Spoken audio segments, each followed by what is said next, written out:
ہم یہاں آج جمع جو ہوئے ہیں وہ اسحاق ڈار کے خلاف،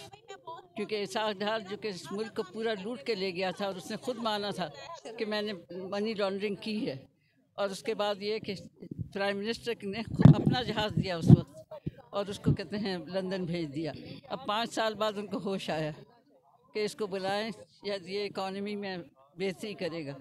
لیکن یہ کہ جس وقت سے یہ آئے ہیں اکانومی تو سمجھیے ایک دم سے بالکل زمین پہ آ گئی ہے۔ جی اسحاق ڈار جی سارے ڈالرز خرید کے سارے ڈالرز انہوں نے خرید کے جمع کیے تھے، اب وہی ڈالرز جو ہیں وہ اس میں ڈال رہے ہیں تاکہ یہ احساس ہو لوگوں کو کہ بھئی اسحاق ڈار نے آتے ہی ہر چیز سستی کر دی، حالانکہ اسحاق ڈار کا اس میں کوئی قصور نہیں ہے، نہ ان کا کوئی بہت بڑا کام ہے۔ وہ صرف کہتے ہیں آئے اسی لیے ہیں کہ مزید جو کچھ رہ گیا وہ بھی لوٹ کے لے جائیں۔ اب یہ کہ ہمیں انشاءاللہ دیکھیے عمران خان جو ہے وہ جب آواز دے گا کہ نکلیں ہم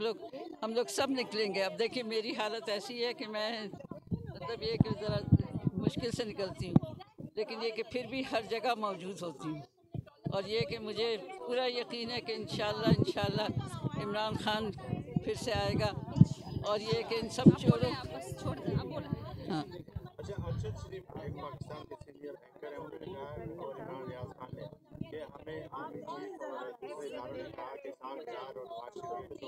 اور پھر ان کو واپس بھی لایا جاتا ہے۔ یہی تو بدقسمتی ہے ہم لوگوں کی یہی بدقسمتی ہے، جس کو ہم چور کہتے ہیں، ڈاکو کہتے ہیں، اسی کو پھر لا کے وہاں بٹھا دیتے ہیں جہاں پہ نہیں سمجھیے کہ پوری آپ کی معیشت جو ہے وہ ان کے کنٹرول میں ہے، تو اس معیشت کو یہ کیا نیچے سے بڑھائیں گے۔ اچھا مریم نواز کو بھی اب ریلیف مل گیا تھا آباد ہائی کورٹ سے، پہلے تو وہ کہتے تھے کہ عمران خان لاڈلا ہے، اب ان کو بھی ریلیف ملنا شروع ہو گیا۔ اب سب کو ہی ریلیف مل رہا ہے، ان کے ایک آدمی کو ریلیف مل گیا۔ اب دیکھیے نا، پہلے انہوں نے سارے اپنے جو بھی کہتے ہیں ان کے قرضے ورضے سے سب معاف کروا لیے، اپنے قصور معاف کروا لیے۔ اب یہ کہ جو کچھ رہ گیا تھا وہ اب بائی دا ٹائم یہ لوگ جائیں گے اس وقت تک یہ سب ایسے صاف ستھرے ہو جائیں گے جیسے لگتا ہے کہ کوئی کپڑا دھلا ہوا۔ ہاں بالکل اس طرح سے۔